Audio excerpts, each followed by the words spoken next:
voy a hablar un poquito sobre los derechos de la naturaleza en Ecuador en perspectiva intercultural. Un poco mi intención la intención de esta ponencia es hablar sobre los nuevos estándares que se han construido en relación a los derechos de la naturaleza y hablar también sobre algunos desafíos que todavía nos toca, digamos, desarrollar en esta jurisprudencia, ¿sí? Se ve la presentación sin problema, ¿no? Sí, se puede observar, la tenemos en pantalla, muchas gracias. Perfecto, muchísimas gracias. Entonces, ya sabemos que los derechos de la naturaleza son este conjunto de normas que promueve el respeto integral a la existencia, al mantenimiento y a la regeneración de estos ciclos vitales, ¿no? Así también como la estructura, las funciones y los procesos evolutivos y la reparación integral o la restauración integral, tal como lo dice la Constitución de Montecristi. De la misma forma, varios autores en América Latina han señalado que este reconocimiento involucra justamente una transformación de la subjetividad de los derechos, porque la naturaleza queda dotada de valores intrínsecos que le son propios, ¿no? Este nuevo desarrollo o este cambio, este giro, digamos, conceptual de la subjetividad de los derechos, va a desarrollar justamente una nueva ética que fundamenta en estos derechos. En estas líneas éticas, porque no solo una, yo sostengo, digamos, que existen varias líneas éticas, podemos encontrarlas, por ejemplo, en un momento a una ética desarrollada por el ecologismo ambiental, una ética que se denomina el deep ecology o el ecologismo profundo, y otra ética que está desarrollada en nuestro constitucionalismo a partir del pluralismo jurídico y también de la perspectiva intercultural. Entonces, tenemos dos dimensiones éticas que están desarrolladas y que fundamentan los derechos de la naturaleza. Como podemos ver, estas perspectivas, estas dimensiones éticas se alejan a la noción occidental de los derechos, a la noción antropocéntrica de los derechos, porque los derechos nacen para los seres humanos, con los seres humanos y son exclusivamente humanos. Entonces, esa dimensión antropocéntrica realmente es cuestionada por este surgimiento de los derechos de la naturaleza con estas dimensiones éticas. El pluralismo jurídico justamente desarrolla esta nueva dimensión ética a partir del reconocimiento de otras relaciones con el entorno. Entonces, la ética intercultural, la ética de esta pluralidad de nociones de relación con el entorno, se produce a partir de un diálogo, ¿no? De un diálogo necesario que surge de los movimientos sociales. Y estos movimientos sociales, que los vamos a encontrar en un movimiento ecologista fuerte en Ecuador y también en el movimiento indígena. Entonces, los derechos de la naturaleza no pueden ser leídos por fuera de la identidad del Estado, que en la Constitución de Montecristi está clarísimo que es Estado plurinacional y Estado intercultural, ¿no? Ese marco identitario de la diversidad cultural, lingüística de nuestro país, que habla de la construcción del buen vivir, es justamente la que reconoce los derechos de la naturaleza. Bien, en estas dimensiones éticas, desde el ecologismo profundo se plantea un cambio de paradigma, ¿no? Este cambio de paradigma de una ética hacia una ética ecocéntrica implica un cambio radical del concepto también de ambiente.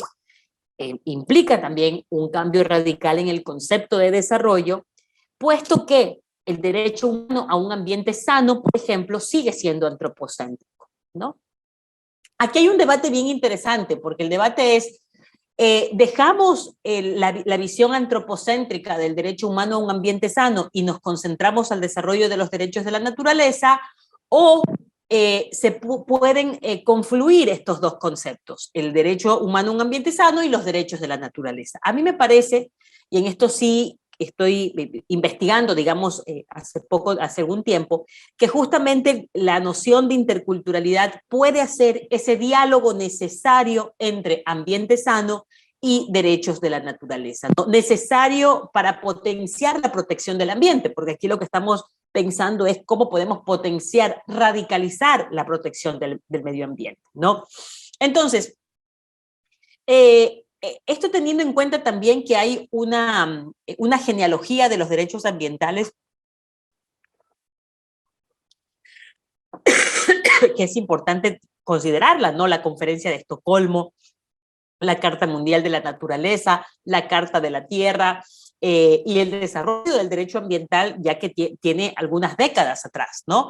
Y además de esto, tenemos también varios fallos de distintas cortes de justicia, cortes nacionales de justicia, cortes constitucionales de justicia, que también promueven un respeto y una ética ambiental distinta, ¿no? A partir de derechos adjetivos a la naturaleza para la defensa, y esto, digamos, es el antecedente, y es un antecedente que ha surgido un poco en dimensiones paralelas, ¿no? Por un lado, el derecho internacional, y un derecho internacional que a su vez tiene dos raíces, uno, derechos humanos, un ambiente sano, y derechos ambientales, y los derechos nacionales, los derechos constitucionales, ¿no? En Estados Unidos, por ejemplo, podemos ver ya una jurisprudencia, digamos, en la década del 70, en la década del 80 también, en Nueva Zelanda, que fue, digamos, incluso antes que en Ecuador y Colombia, nace el concepto de biocentrismo, de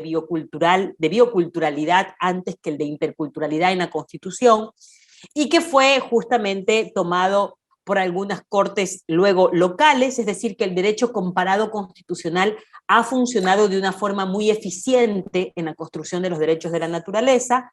Por ejemplo, cuando nosotros leemos el caso del río Trato en Colombia, vemos cómo se cita en Nueva Zelanda el concepto de biocentrismo, y cuando analizamos la evolución del desarrollo de la jurisprudencia en Ecuador, podemos darnos cuenta también de esta comunicación, de estos vasos comunicantes que hay en el derecho comparado constitucional, ¿sí?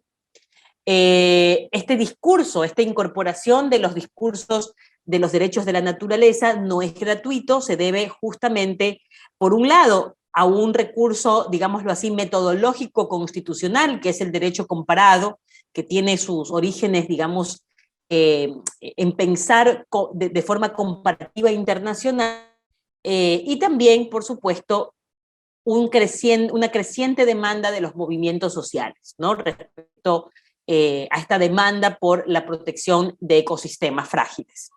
Entonces, este esfuerzo que existe, que es un esfuerzo pluralista, derecho internacional, derecho ambiental, derecho a un ambiente sano, y luego también el derecho internacional comparado, va a tener como confluencia varias formas de superar conflictos, ¿no? Desde distintas formas también de relacionalidad y de comprensión de la diversidad, ¿no?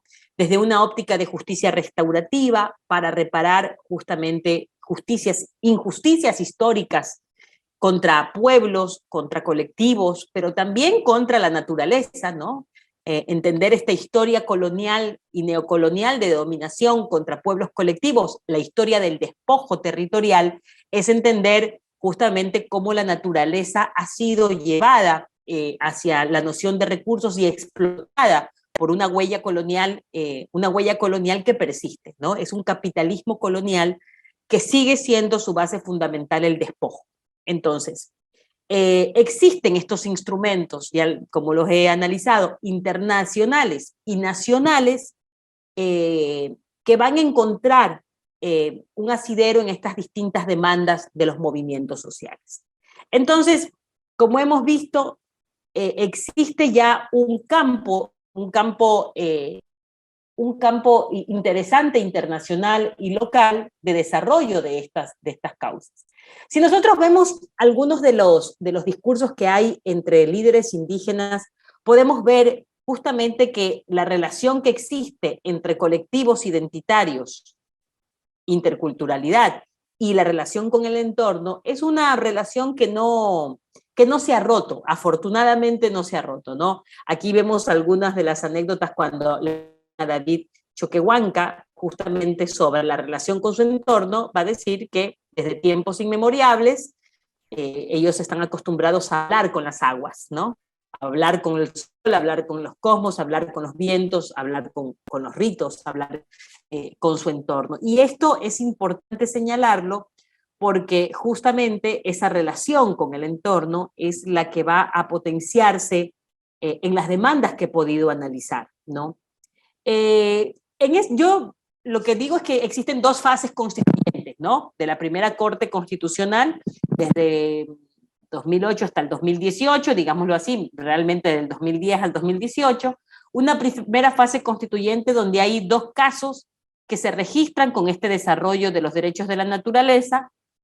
Por un lado el caso El Verdún y el otro es el caso Cayapas-Mataje. Caso Verdún, con una acción extraordinaria de protección en el 2015, unos meses antes de que se presentara el caso Cayapas-Mataje. Como el caso Verdún, esta es mi lectura, promovida por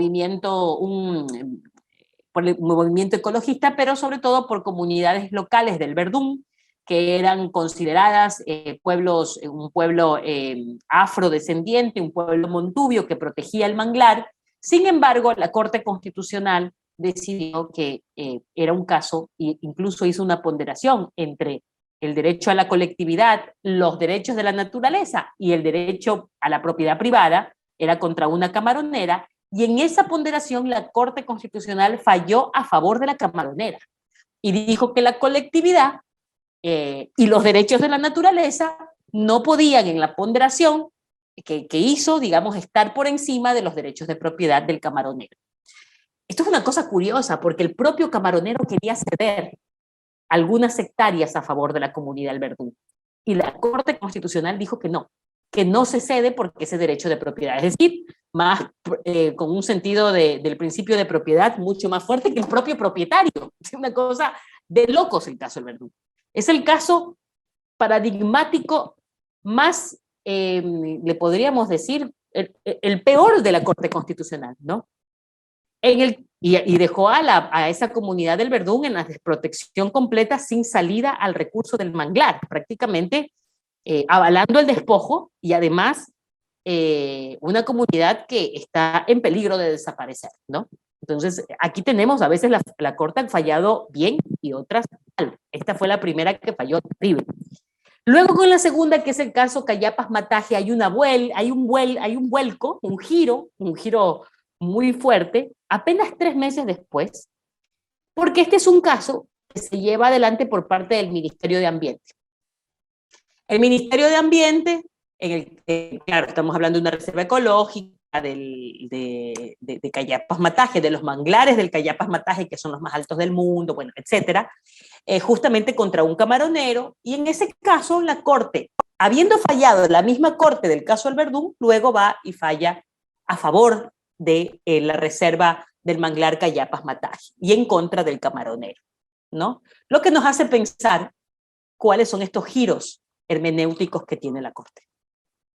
¿Cuándo? ¿Por qué se producen? Se producen o sea, uno no sabe, ¿no? Uno se queda como locos justo cuando uno lee un caso y luego lee otro y digo, pero no había un continuo hermenéutico, o sea, más o menos, bueno, pero bueno, estas cosas ocurren, ¿no?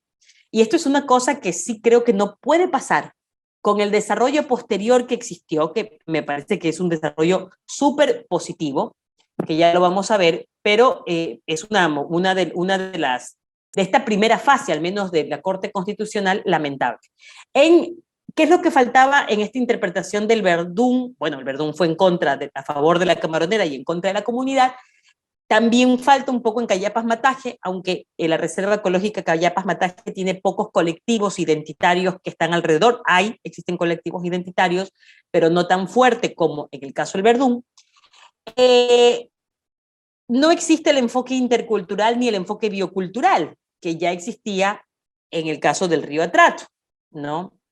Bueno, que existió después, porque fue en el 2016 el caso del río Atrato, pero que ya existía, por ejemplo, en los casos del pueblo maorí en Nueva Zelanda y en otras jurisprudencias, digamos, en perspectiva comparada, ¿no? En la segunda fase del desarrollo de los derechos de la naturaleza en la Corte Constitucional, nosotros podemos encontrar, solamente estas son algunas de las sentencias que han existido, que a mí me parece que son sentencias muy importantes, en algunos casos, en otros casos digamos, algunas, pero realmente es un boom, digamos, un boom de derechos de la naturaleza a partir del 2020 y hasta el 2019 realmente, no 2020, que empieza este boom, pero bueno, la primera sentencia a favor de los derechos de la naturaleza fueron en el 2020, y desde el 2020 hasta el 2022 podemos encontrar este surgimiento, ¿no?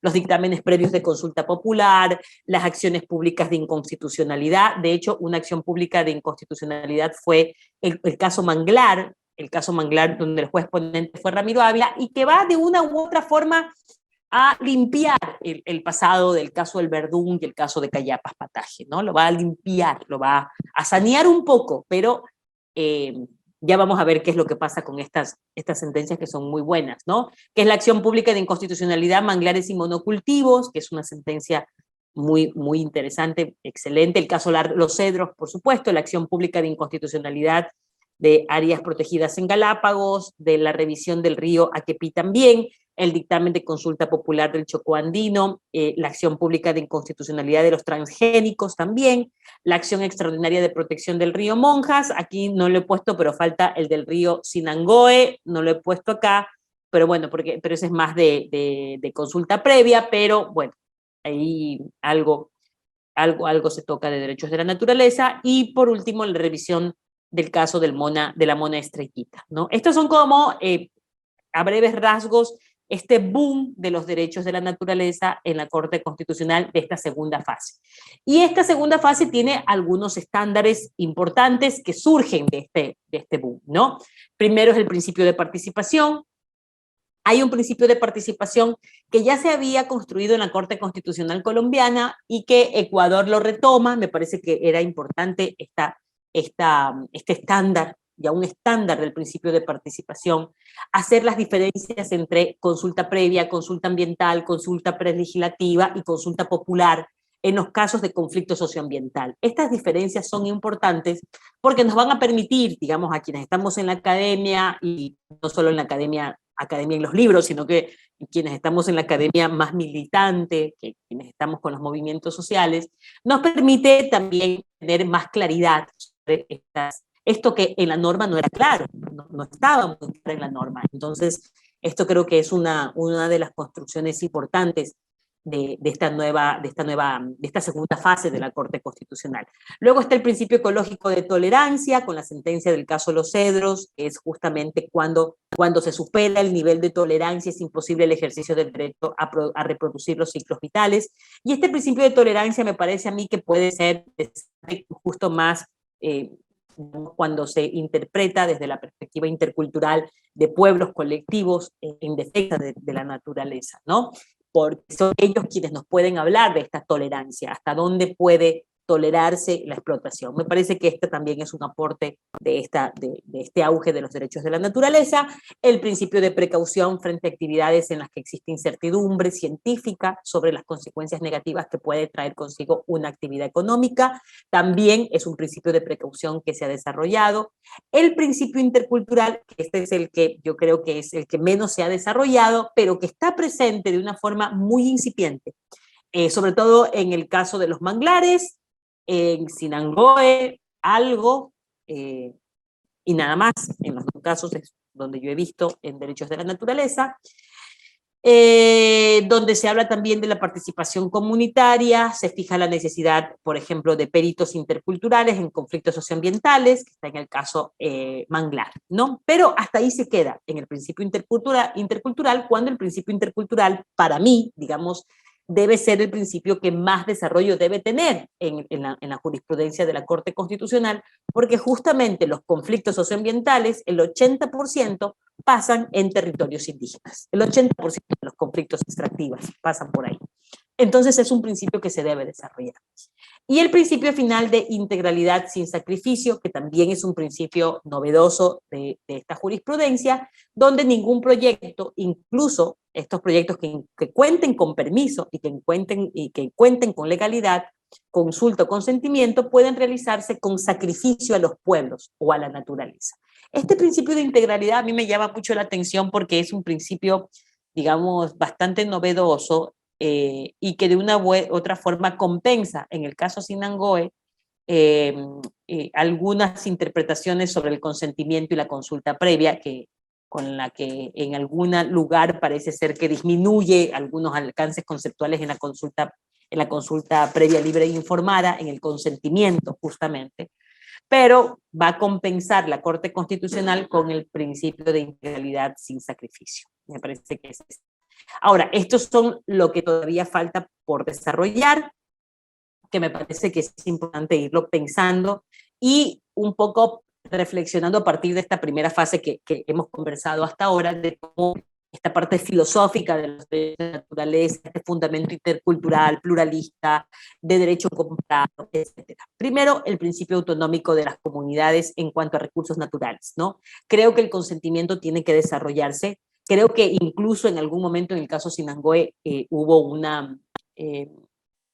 no sé si decir retroceso, porque con el principio de sin sacrificio como que hubo una compensación, pero sí hay una confusión. Sí creo que el caso Sinangoe no es un caso donde está claro el consentimiento. Al contrario, se presta confusión y creo que es algo que es delicado para los pueblos y comunidades que están justamente en constante lucha por la consulta previa libre e informada. De hecho, eso es uno de los grandes reclamos que existieron en el último levantamiento indígena, ¿no? Entonces esto es una cosa que hay que tenerla en cuenta, porque lo que dice la Corte Constitucional fija también los conflictos sociopolíticos en el país, socioambientales y sociopolíticos en el país. El principio consultivo intercultural, fijar estándares e indicadores que permitan procesos consultivos democráticos en perspectiva intercultural, eso también es importante, y el principio de plurinacionalidad en casos vinculados con pueblos indígenas, que tampoco está desarrollado en la jurisprudencia de la Corte Constitucional. Entonces, Doctora, sí, la interrupción, está por terminar su tiempo, le rogaríamos por favor sí, concluir. ya estaba terminando. Gracias. Justo termino con esto de Pablo Solón, porque empecé diciendo cómo si tenemos que seguir con los derechos a un ambiente sano por un lado, el derecho humano a un ambiente sano por un lado, o los derechos de la naturaleza, desde una perspectiva también pluralista. Realmente consideramos digo consideramos porque no soy solo yo, sino un colectivo de estudiantes, profesores que hablamos de estos temas, que realmente deberían confluir, ¿no? Deberían confluir para potenciar incluso la perspectiva intercultural de los derechos de la naturaleza. Esa perspectiva intercultural donde los derechos humanos están también presentes, ¿no? La noción antropocéntrica no es mala. El tema es que la noción antropocéntrica no nos alcanza para entender los derechos de la naturaleza. No nos alcanza. Ya no es suficiente la noción antropocéntrica, pero tampoco podemos deshacernos de ella. No es práctico. No hay derechos humanos sin derechos de la naturaleza, Pablo Solón. No hay derechos de la naturaleza sin derechos indígenas, también. Tenemos que salirnos de esa noción liberal de separar derechos. Los derechos indígenas son unos, no tienen nada que ver con los derechos de la naturaleza, no. No hay derechos de la naturaleza sin derechos indígenas. No hay derechos indígenas sin derechos de la naturaleza. Todos los derechos están interrelacionados. Aunque cada uno tenga su propia especificidad, todos se relacionan, todos se comunican. Y esto es un aprendizaje de desaprender, de desaprender el derecho como nos han enseñado en las universidades y pensar el derecho en otras perspectivas más dialógicas y más democráticas. Bueno, muchas gracias, eso es todo.